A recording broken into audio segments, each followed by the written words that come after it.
Hey everyone, and welcome to The Explainer. Today, we are exploring a highly unorthodox, absolutely fascinating theoretical framework known as quantum affinity gravity, or QAG. Specifically, we're going to examine how this sprawling, futuristic physics model attempts to tackle one of humanity's oldest enemies, biological viruses. It's a wild journey into a radical concept called quantum affinity medicine. Let's get into it. So, I want you to picture a massive paradigm shift for a second. What if, to cure a brand new virus, you didn't need a biological laboratory or test tubes or years of clinical chemical trials? What if eradicating a pathogen was, at its core, purely a computational physics problem? Well, that is the exact premise of the QAG framework we are unpacking today. It essentially proposes that reality is a self-encoding resonance system and that diseases can be neutralized using exact, highly specific mathematical frequencies. To make sense of all this, here is our roadmap for the explainer today. We'll start with number 1, the quantum affinity paradigm. Then 2, ingesting viral data. 3, calculating the kill frequency. 4, the safety lock. 5, targeting global pathogens. And finally 6, the universal source code. All right, kicking things off with section 1, the quantum affinity paradigm, which really lays out the macro theory here. Think about the core difference in how we approach illness right now. Traditional medicine, as we all know it, heavily relies on chemical and biological interventions. Right? When a novel pathogen emerges, it takes months, sometimes years, to develop, test, and distribute chemical vaccines. It's a slow biological process.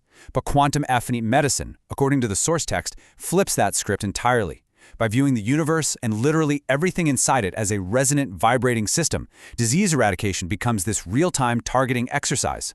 Once a virus is mapped, the QAG system claims it can instantly compute the exact physics equations needed to shatter it. No petri dishes required. Moving right along to section 2, ingesting viral data. This is where we start grounding the abstract. Okay, so what's genuinely fascinating to me here is how the source text takes these very abstract, almost metaphysical ideas and grounds them in actual practical Python scripting. It's not just whiteboard math. This system is designed to connect directly to real-world public scientific databases, like the Protein Data Bank, or PDB, and the NCHI. It's literally written to automatically pull live structural data of actual viruses right into the QAG computational engine. And this data pull builds out this really interesting automated pipeline. The text outlines 4 clear steps. Step 1, you just input the unique PDB ID for a virus, say 633XX, which is the SARS-CoV-2 spike protein. Step 2, the Python script automatically extracts the virus's physical dimensions, specifically looking at its molecular weight and the deposited atom count. Step 3, it fuses that biological data together to compute a mechanical variable called the structural density proxy. And then finally, step 4, it feeds all of that into the QAG resonance engine to output fkill. But you're probably wondering, what exactly is fkill? Which tees up section 3 perfectly, calculating the kill frequency, or what they call viral decoherence. The absolute crux of this protocol is the definition of fkill, which stands for the disruptive resonant frequency. The QAG framework asserts that every physical structure out there has an affinitic impedance. Because the system views reality as this dense, vibrating informational condensate, it calculates the exact megahertz frequency required to cause what it calls decoherence. To put that into plain English, it finds the precise acoustic or electromagnetic pitch needed to structurally shatter a specific viral capsid. It's exactly like an opera singer hitting that one perfect note to shatter a wine glass across the room. And when you put that automated pipeline into action, you get the QAG Viral Decoherence Index. You can see right here how various PDB IDs are mapped to their molecular weights and atom counts. The system then uses those numbers to dynamically generate a highly specific disruptive frequency. So each virus gets its own completely unique, highly specific resonant profile, computed in real time. But hold on. This raises an immediate, glaring question. If you are blasting a body with resonant frequencies designed to shatter biological structures, how on earth do you ensure the human host survives? That brings us to section 4, the safety lock. The entire safety of this protocol hinges on one exact number, -55 millivolts. According to the QAG texts, this specific value is the resident cell stability target. It is the natural zeta potential, essentially the baseline electrical charge of a healthy human cell. And this number acts as the absolute mathematical safety lock for the entire framework. Here is how it theoretically protects the patient. The software doesn't just calculate a frequency to kill the virus and call it a day. It runs continuous safety telemetry.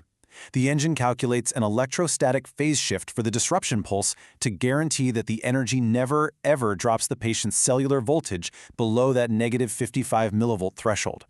By locking onto this specific limit, the resonant disruption is supposedly restricted exclusively to the structural density of the viral capsid. The human host cells are left entirely undisturbed, maintaining what the system continuously logs as a secure status. So, with the theory and safety protocols established, let's look at Section 5, Targeting Global Pathogens. What does this look like in real-world application? Well, the sources provide a list of high-priority biological threats that the QAG engine has already processed. For the SARS-CoV-2 respiratory threat, the computed disruptive frequency is 3,291 MHz. For a high-consequence hemorrhagic virus like Ebola, it's 2,295 MHz. And for a chronic persistent pathogen like HIV-1, the resonant target is 5,417 MHz.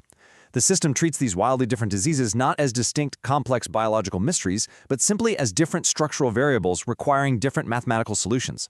And it definitely doesn't stop there. The text details a massive expanded target library, effectively creating a broad-spectrum resonance index.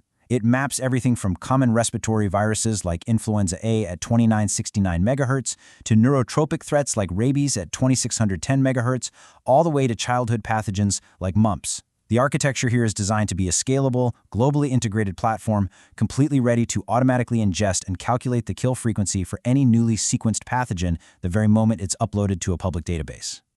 Now, for our final section, let's pull all the way back and look at the grandest claim of this entire framework. Section 6, the Universal Source Code. Because this is where it gets truly mind-bending. The scale of what QAG is proposing isn't just a virology tool.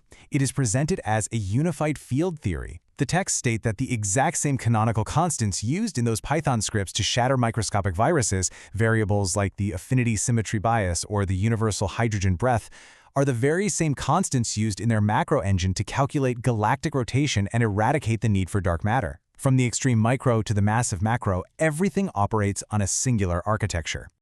This grand philosophy is summed up in one incredibly profound assertion from the text. I'll just quote it directly. Healing a human body of a virus is mathematically identical to correcting the orbital dissonance of a galaxy. In the quantum affinity gravity model, the universe is not some dead, passive void. It is a living, vibrating, self-encoding system. Whether you are dealing with a microscopic pathogen causing an illness or a massive galaxy spinning out of sync, the solution is identical. You apply the correct resonant math to restore structural harmony.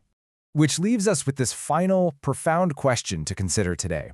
If the universe truly does operate on a singular, resonant math, a universal connectome where biology and astrophysics literally share the exact same source code, what other impossible problems might just be an equation away? It's a completely radical reimagining of reality and medicine, and that wraps up today's explainer on the QAG Virology Protocol. Thanks for exploring the math of sympathy with me.